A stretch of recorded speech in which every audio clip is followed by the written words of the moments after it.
Michelle Duggar, who you may know from the TV show on TLC called 19 and Counting, or 20 and Counting, 18,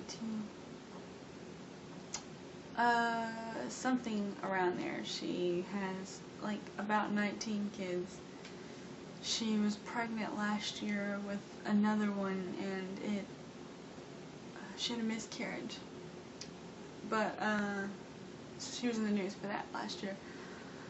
I'm not sure exactly how many kids she has, but it's somewhere around 19. So it's a show that I've never actually watched because it's hard for me to mentally accept and get over the reality that this is someone who continues to have children. The reason I watched the video interview was because it was titled "Overpopulation is a lie." That is a very interesting accusation on the planet, to accuse it of lying about its resources.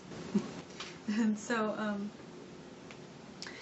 the interview was a place where the fans had asked some questions, and the interviewer was reading the questions, he was answering them. And the first question was, and I'm summing this up, but it's basically,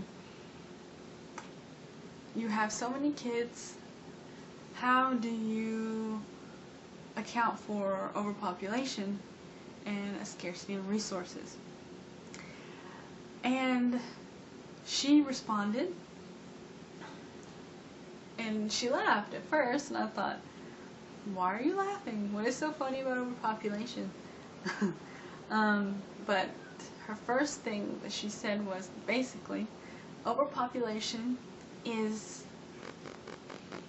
a lie.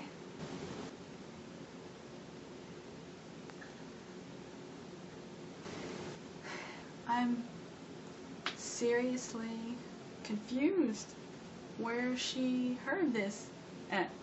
She believes, and I'm paraphrasing, but this is basically what she said, and I will give the link to the video below so you can watch the video yourself. But she says that it's a lie. It's basically something to instill fear in us, that it makes us afraid, and makes us, want to not have children. And of course, children is the ultimate gift. And I do agree that children can be great, but anything in abundance is too much.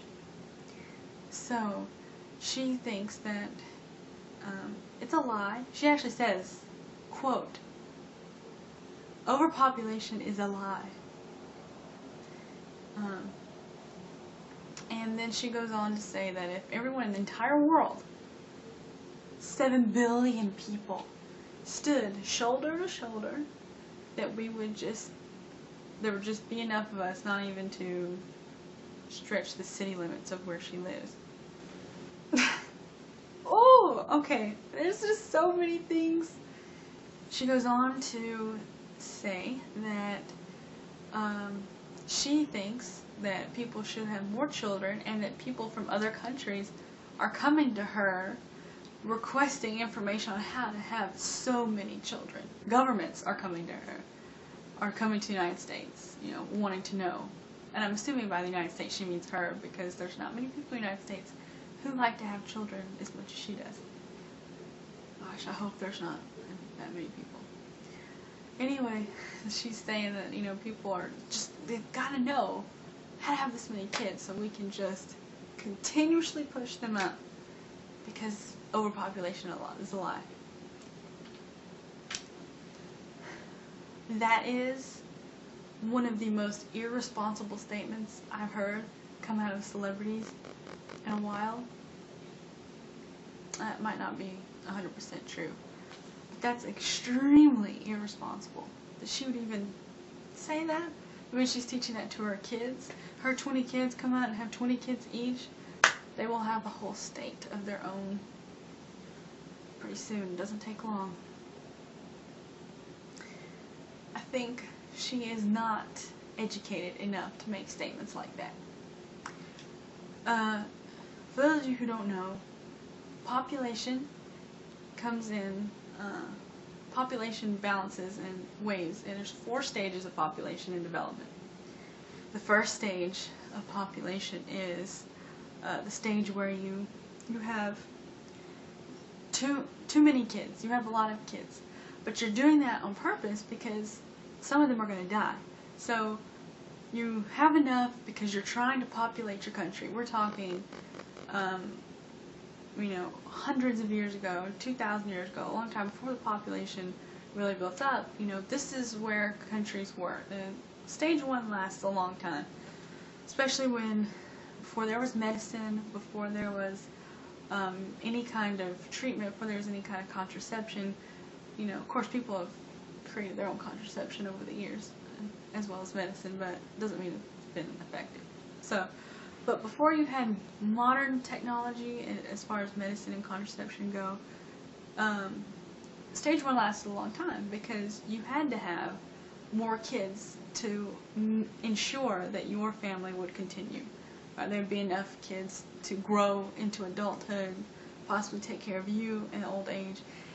Also, people didn't live as long. So you're thinking, even in the United States 100 years ago, 50 was topping it out. You're old at 50, whereas now 50 is nothing. We live to be 100, a lot more than we did back then. But stage 1 lasted a long time. Then you move on to stage 2. You're starting to get medicine. You're starting to get contraceptives, but not really enough to where your kids are surviving. So you're still, the problem is, you're still having lots of kids because in your mind, I have to have them because some of them aren't going to live. There are plenty of countries, third world countries, that are in this stage right now. Because, especially in the past few decades, they've been getting more medicine, they've been getting treatment, whereas before they haven't been. So now, they're able to live longer, but they're still having babies as if they were still in stage 1. So, this is where you start to have too many. By stage 3, which is where we in the United States are at, that's when you back up on having babies. You realize, whoa, okay, my babies aren't dying anymore. 1 or 2 will be plenty. They will grow up to adulthood. And that's really, all throughout history, that's all they've ever really wanted was 2 or 3 kids to live to adulthood. They just kept having a lot, hoping to at least have 1 or 2 to live through to adulthood, grow up, grow old, have their own kids. So, then, in stage 3, since you're having less, people are living longer, you're having less children, and they grow up to adulthood, and the population begins to balance out.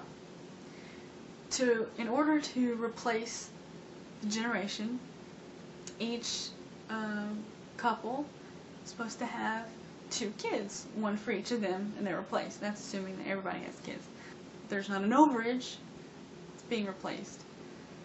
Then, stage 4 is what some European countries are in, like Italy, where the native population was what we're talking about. The native population stops having that many children. So they go from having 2 to replace their generation to having 1 or none. And I'm not talking about a minority, I'm talking about the majority do this.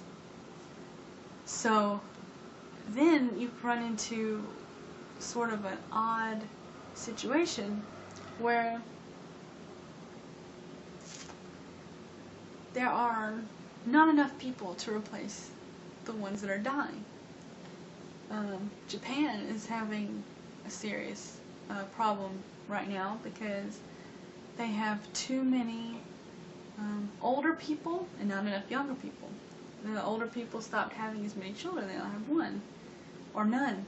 So then you have the population does this shift to where there's more older people than there are younger people, and that puts a huge strain on the younger people, because then who's going to pay their Social Security? You know, of course, Social Security is a whole other issue, but it's just a problem all around, because the less amount of people that you have replacing the population, the smaller your population gets, and that's obvious where that goes. What's happening in European countries is you're having people migrating from Africa and Asia that are coming, you know, to have a better life, to have more money, and they're replacing the native population. It's happening in several European countries. So obviously there are balances, and there's shifts among population from young to old. That doesn't mean that we're not overpopulated because people are moving and migrating. We are overpopulated as a planet.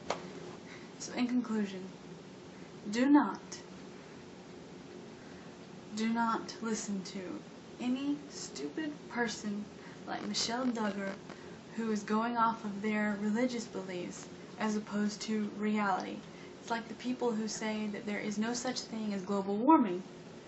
There is global warming. There's scientific proof of it. If you don't want to believe it, then you can just keep your head in the mud, in the dirt where it belongs, because there are real people with real brains who know the reality of the situation and the gravity of what the implications are going to mean if people continue to go at the rate that they're going. So, be less wasteful, have less children, don't listen to stupid people, and we will make the world